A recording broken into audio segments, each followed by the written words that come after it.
Hello all. सो देखो, कल हमने failure of wave theory to explain photoelectric effect देखा था। क्या क्या चीजें कही थी हमने? हमने एक तो वर्क फंक्शन डिफाइन किया था। वर्क फंक्शन मतलब क्या है? तो simply minimum amount of energy है जो इलेक्ट्रॉन को मिलनी चाहिए सो दैट वो मेटल सरफेस से बाहर निकले। Though they are free, they are inside a metal surface. अपने आप से वो सरफेस के बाहर नहीं निकल सकते हैं। उनको अगर सरफेस के बाहर निकलना है तो हमें डेफिनेटली कुछ एनर्जी सप्लाई करनी पड़ेगी। तो मिनिमम अमाउंट ऑफ एनर्जी मतलब बेसिकली जो ऐसे इलेक्ट्रॉन जो सरफेस के बिल्कुल पास में रहेंगे, ऐसे इलेक्ट्रॉन्स जो, अगर ये हमारा सरफेस है तो इस सरफेस के बहुत पास में रहेंगे। अंदर वाले इलेक्ट्रॉन को बाहर आना है तो बीच में कोलिजन होंगे तो ज्यादा एनर्जी लगेगी। तो मिनिमम एनर्जी किनको लगने वाली है कि जो सरफेस के पास के हैं, इनको कुछ एनर्जी लगेगी सो दैट ये सरफेस का बैरियर क्रॉस करके ये बाहर निकल जाए। इस एनर्जी को हमने कहा है work function. Obviously depending on metal का स्ट्रक्चर, डिफरेंट मेटल्स के लिए ये अलग अलग रह सकती है। फिर हमने क्या देखा था? तो हमने जो फोटो इलेक्ट्रिक एक्सपेरिमेंट किया था और जो ऑब्जर्वेशंस नोट किए थे और हमारा वेव थ्योरी का जो अंडरस्टैंडिंग है वो मैच नहीं हो रहे थे। जैसे कि हमने देखा लाइट इंसिडेंट हुआ, फोटो इलेक्ट्रिक इफेक्ट हमें इंस्टेंटेनियस मिला। बट हमारी वेव थ्योरी क्या कहती है? हमारी वेव थ्योरी कहती है कि energy in the form of wave आती है, पूरे सरफेस पर जाएगी, सभी इलेक्ट्रॉन्स रिसीव करेंगे एंड देन इलेक्ट्रॉन के पास इनफ एनर्जी आएंगी कि वो सरफेस से बाहर निकल जाएगा। सो मतलब definitely there is time requirement, time interval is necessary to absorb enough amount of energy. साथ ही साथ हमें ये भी ध्यान में आएगा वेव थ्योरी से कि अगर इंटेंसिटी ज्यादा है तो ज्यादा एनर्जी आएगी, टाइम कम लगेगा। अगर इंटेंसिटी कम है तो उतनी एनर्जी गेन करने के लिए ज्यादा समय लगने वाला है। बट वे हमारे फोटो इलेक्ट्रिक इफेक्ट में ऐसा कुछ भी नहीं था। एक बार आपकी फ्रीक्वेंसी, ये थ्रेशोल्ड फ्रीक्वेंसी हमने जिसे कहा है, उस थ्रेशोल्ड फ्रीक्वेंसी से ज्यादा थी तो फोटो इलेक्ट्रिक इफेक्ट में फोटो करंट मिलने में कोई भी टाइम लैग नहीं था, इंटेंसिटी कुछ भी हो। फिर हमने क्या देखा? हमने देखा कि इंटेंसिटी बढ़ गई तो करंट बढ़ा था वहां पर। ठीक है। और क्या चीज हमने देखी? हमने देखा था कि इंटेंसिटी बढ़ गई तो हमें वेव थ्योरी से क्या पता चलेगा? ज्यादा एनर्जी आ रही है। अब ये एनर्जी कौन गेन करेगा? ये एनर्जी मटेरियल के इलेक्ट्रॉन गेन करेंगे। अब ये एनर्जी गेन करके बाहर निकल रहे तो ऑब्वियसली इनके पास ज्यादा एनर्जी रहेगी, और ज्यादा एनर्जी रहेगी तो इनकी काइनेटिक एनर्जी ज्यादा रहनी चाहिए। अब ज्यादा एनर्जी से निकले हुए इलेक्ट्रॉन को रोकने के लिए हमें स्टॉपिंग पोटेंशियल, रिटार्डिंग पोटेंशियल ज्यादा लगेगा। अगर आने वाली इंटेंसिटी कम है, कम एनर्जी गेन कर रहा है, कम एनर्जी से बाहर निकलेगा तो इसे स्टॉप करना आसान रहेगा। बट हमारे ऑब्जर्वेशन में हमने देखा था कि इंटेंसिटी का और स्टॉपिंग पोटेंशियल का रिलेशन ही नहीं है। अगर आपको याद है तो हमारा ग्राफ ऐसा आया था।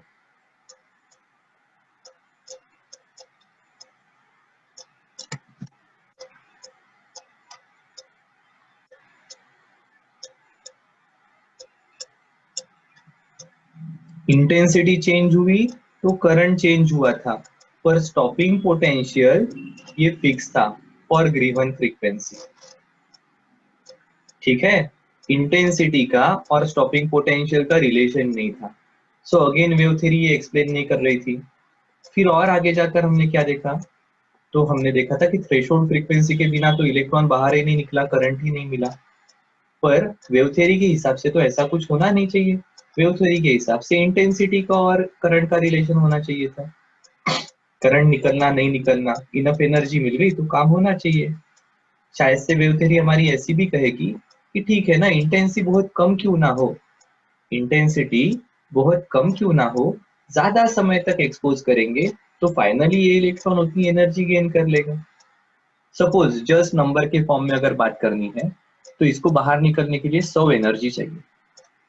सो एक एक करके आती है तभी कुछ ना कुछ समय के बाद ये 100 एनर्जी गेन करेगा।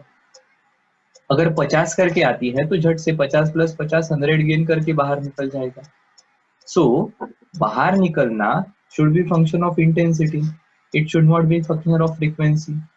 पर हमारे एक्सपेरिमेंटल ऑब्जर्वेशन में ध्यान में आया कि फ्रीक्वेंसी का और इसका रिलेशन था।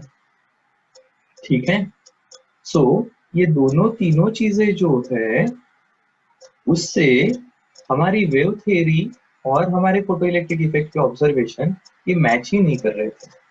एंड दैट्स व्हाई साइंटिस्ट को जरूरत पड़ी कि यार देखो कुछ तो अलग से हमें सोचना पड़ेगा, तभी जाकर हम फोटोइलेक्ट्रिक इफेक्ट को एक्सप्लेन कर सकते हैं। ऑब्जर्वेशन तो देखे, जो आंखों से देख रहे हैं वो तो हमने देखा है, ब्रेन मान नहीं रहा है कि ये जो थ्योरी है ये इसे एक्सप्लेन करने के लिए इनफ नहीं है। सो कुछ तो अलग करना पड़ेगा, कुछ तो अलग सोचना पड़ेगा। And then at that time Einstein come up with quantization of energy. Planck ने कहा था कि एनर्जी ये क्वांटाइज होती है, बंडल्स के फॉर्म में रहती है। आइंस्टाइन ने प्लैंक का ही जो पोस्टुलेट है, प्लैंक की जो थ्योरी है रेडिएशन की, वो यहाँ पर भी अप्लाई की। देखो उसने क्या कहा, उसने कहा कि अंडर सर्टन कंडीशंस, ऐसी कुछ स्पेशल कंडीशन है, then light behaves as if it was a particle and its energy is released or absorbed in bundles of energy or quanta. These bundles of energy are called as photons. क्या कहा Einstein ने? देखो Einstein ने कहा कि ऐसी कुछ specific conditions हैं जहां पर लाइट जो है ये वेव नहीं रहेगा, it will behave as if it was particle, it is particle. और पार्टिकल का जैसा बिहेवियर होता है, एक बॉल फेंकने के बाद दीवार पर टकराता है तो उसका इंटरेक्शन जैसे होगा, उस प्रकार का इंटरेक्शन उस पार्टिकल का होना चाहिए। Not only that, it's energy is released और एब्सॉर्ब इन बंडल्स। ठीक है, एनर्जी कंटिन्यूअस नहीं रहेगी, 1 2 3 4 5 6 7 8 9 10 ऐसे नहीं रहेगी, बंडल्स में रहेगी, 10 20 40 50 60 इस प्रकार से। और इन बंडल्स को कहा है फोटोन। उसने रिलेशन दिया, आइंस्टाइन का ये रिलेशन आ गया, E equal to H nu, where E is energy, nu is frequency of radiation, जिस रेडिएशन से लाइट आ रहे हैं उसकी frequency, and H is Planck's constant. ये एक कांस्टेंट है, ये प्लैंक ने देकर रखा है, इसकी वैल्यू है 6.63 इंटू 10⁻⁻34। ठीक है, ऑब्वियसली इसका यूनिट रहेगा जूल पर सेकंड। एच का यूनिट देखो, एनर्जी का यूनिट, और न्यू इधर मल्टीप्लीकेशन में चले जाएगा। सो फ्रीक्वेंसी का unit, frequency is 1/t, so joule per second. So in Planck constant की वैल्यू है 6.63 इंटू 10⁻⁻34 जूल सेकंड। ये एक कांस्टेंट है। अब देखो इंटरेस्टिंगली, ई ये पार्टिकल की प्रॉपर्टी हो सकती है energy. So energy is particle like property, while frequency is wave like property. So ये आइंस्टाइन की इक्वेशन ने एक पार्टिकल लाइक प्रॉपर्टी को एक वेव लाइक प्रॉपर्टी के साथ इक्वेट किया। ठीक है, अब इस रिलेशन को थोड़ा सा समझ लेते हैं। ये रिलेशन अगर ध्यान में आ गया तो हम पूरा फोटो इलेक्ट्रिक इफेक्ट, आइंस्टाइन ने जो कहा है दिस क्वांटाइजेशन ऑफ एनर्जी के थ्रू, हमारा पूरा फोटो इलेक्ट्रिक इफेक्ट, हमारे सभी ऑब्जर्वेशन बढ़िया से एक्सप्लेन कर सकते हैं। एनर्जी, किसकी एनर्जी है? रेडिएशन की। किसके फॉर्म में आएंगी? बंडल्स के फॉर्म में। क्या कहेंगे बंडल को? फोटॉन्स। ठीक है, सो न्यू बढ़ गया, एच तो कांस्टेंट है, न्यू बढ़ गया, फ्रीक्वेंसी बढ़ गई, तो ई बढ़ जाएगी, एनर्जी बढ़ जाएगी। अब और एक चीज, अब ये लाइट, ये इलेक्ट्रोमैग्नेटिक रेडिएशन है। इलेक्ट्रोमैग्नेटिक रेडिएशन के बारे में एक चीज फिक्स है, कौन सी? C equal to h nu, C equal to nu lambda, where C is velocity of radiation, electromagnetic radiation light के speed से travel करते हैं, that is 3 into 10⁸, nu frequency है, lambda is wavelength है। ठीक है, इलेक्ट्रोमैग्नेटिक रेडिएशन के लिए, लाइट के लिए ये फिक्स है। सो न्यू बढ़ गया तो लैम्बडा कम होगा, ठीक है।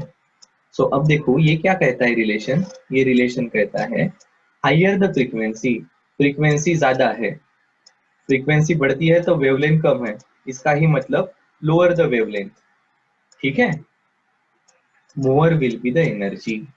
तो ऐसे रेडिएशन जिनकी फ्रीक्वेंसी ज्यादा है या जिनकी वेवलेंथ कम है, उनकी एनर्जी ज्यादा रहेगी, ठीक है। दूसरा उसने क्या कहा, all the photons of a particular frequency has same energy. ये तो ऑब्वियस है, फ्रीक्वेंसी फिक्स तो एनर्जी फिक्स, ठीक है। सो आने वाली एनर्जी कैसे वैरी होगी अगर फ्रीक्वेंसी फिक्स है तो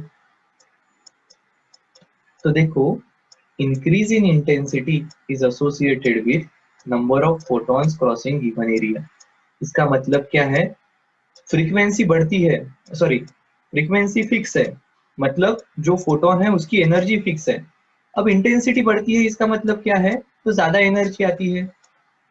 फ्रीक्वेंसी फिक्स्ड, एनर्जी चेंज नहीं हो सकती है, पर फिर भी आने वाली एनर्जी बढ़ रही है, इंटेंसिटी बढ़ी है, तो क्या होगा, आसान है सर, एक के जगह दो फोटॉन्स आ जाएंगे, डबल एनर्जी आएगी, दो के जगह चार आएंगे, दो के जगह छह आएंगे। So basically increase in intensity, आने वाली एनर्जी बढ़ गई तो क्या होगा, नंबर ऑफ फोटॉन्स बढ़ जाएंगे, इंसिडेंट होने वाले, सरफेस पर पहुंचने वाले फोटॉन्स का नंबर बढ़ जाएगा।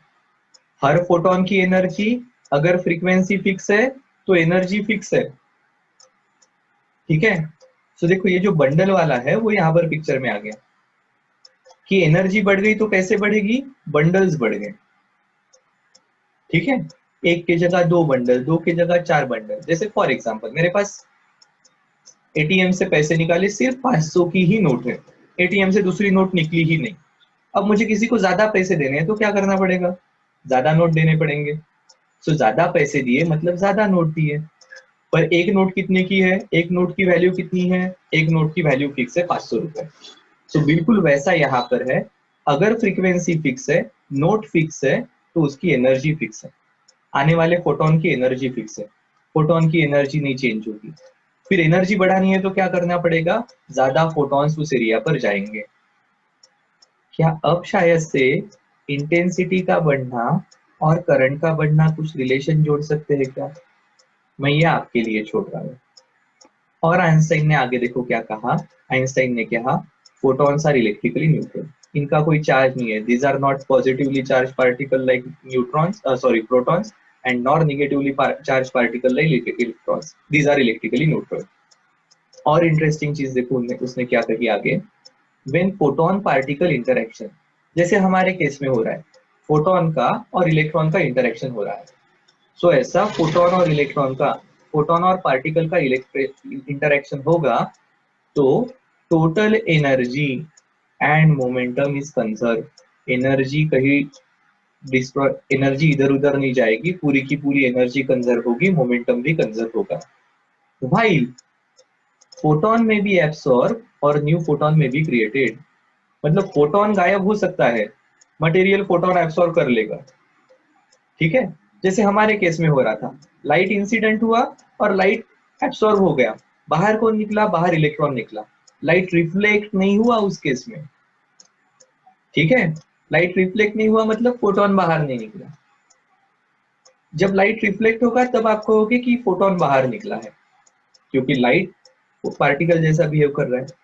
सो जब फोटोन और पार्टिकल का इंटरेक्शन होगा तब एनर्जी है, फोटोन ये एब्सॉर्ब हो सकता है, फोटोन मतलब कौन, हमारा लाइट, लाइट एब्सॉर्ब हो जाएगा, या नया प्रोटॉन जनरेट हो सकता है और वो बाहर भी निकल सकता है। तो आइंस्टाइन ने ये चार पांच चीजें बताई जिसके थ्रू जिसके थ्रू उसने हमारे फोटोइलेक्ट्रिक इफेक्ट के सभी ऑब्जर्वेशंस एक्सप्लेन करने की कोशिश की। एक बार ठीक से समझ लो क्या कहा उसने, कहा लाइट कभी कभी कोई स्पेशल केस में ये पार्टिकल जैसा बिहेव करेगा और उस लाइट के पार्टिकल को फोटोन कहा। लाइट आता है मतलब क्या आता है, फोटोन आता है, और उस फोटोन की एनर्जी विल डिपेंड ऑन उसकी frequency, E equal to H nu. यहाँ पर हमने एक पार्टिकल की प्रॉपर्टी एनर्जी उसको इक्वेट किया है वेव के प्रॉपर्टी के साथ, न्यू के साथ, through H which is Planck constant. ठीक है, यहाँ से क्लियर हो रहा है, फ्रीक्वेंसी बढ़ती है तो एनर्जी बढ़ेगी, फ्रीक्वेंसी कम होगी तो एनर्जी कम होगी। As we know frequency is related to wavelength, inverse relation है, फ्रीक्वेंसी बढ़ती है इसका मतलब वेवलेंथ कम होती है, फ्रीक्वेंसी बढ़ने के साथ एनर्जी बढ़ती है तो वेवलेंथ कम होने के साथ एनर्जी बढ़ती है। ठीक है, सभी फोटॉन्स जिनकी फ्रीक्वेंसी सेम है उनकी एनर्जी फिक्स रहेगी। ठीक है, सो रेडिएशन की इंटेंसिटी बढ़ती है मतलब आने वाली एनर्जी बढ़ती है अगर उनकी फ्रीक्वेंसी या वेवलेंथ अगर फिक्स है। वेवलेंथ फिक्स है मतलब क्या, लाइट का कलर फिक्स है। Are we talking about monochromatic light? बिल्कुल सही है, एक कलर का अगर लाइट है तो उस लाइट के थ्रू आने वाले सभी फोटॉन्स की frequency and hence energy fix रहेगी। तो फिर इंटेंसिटी बढ़ती है मतलब आने वाली एनर्जी बढ़ती है तो क्या बढ़ेगा, सो नंबर ऑफ फोटॉन्स बढ़ जाएंगे। ठीक है, सो ज्यादा फोटॉन्स ज्यादा एनर्जी आएगी, कम एनर्जी कम इंटेंसिटी मतलब कम फोटॉन्स। सो इंटेंसिटी बढ़ गई तो टोटल एनर्जी बढ़ गई, अकेले फोटोन की एनर्जी बढ़ी है ऐसा कंपलसरी है क्या, बिल्कुल नहीं। ठीक है, फिर कहा फोटॉन्स और electrically neutral, and photon particle interaction में एनर्जी एंड मोमेंटम कंजर्व होगा, जितनी एनर्जी आई उतनी एनर्जी ट्रांसफर हुई। ठीक है, जितनी एनर्जी आई उतनी ट्रांसफर हुई, but a photon may be absorbed और a new photon may be generated। अब देखो, आज मैं आपके लिए कुछ काम छोड़ रहा हूँ, ये जो ऑब्जर्वेशंस है हमारे फोटो इलेक्ट्रिक इफेक्ट के, ठीक है, ये ऑब्जर्वेशंस और अभी की आइंस्टाइन की थ्योरी, ये इन ऑब्जर्वेशंस को एक्सप्लेन कर सकती है क्या? आपको ऑब्जर्वेशंस को देख के ग्राफ को देखना है, आइंस्टाइन के पोस्टुलेट को देखना है, और आप ये एक दूसरे को एक्सप्लेन कर सकते हो क्या, ये आपको चेक करना है। ये करके देखो, कल हम ये पोस्टुलेट्स, आइंस्टाइन की जो थ्योरी है वो इन ऑब्जर्वेशंस को कैसे एक्सप्लेन करती है, and how photo electric effect explain through particle nature of light, ये हम कल देखेंगे।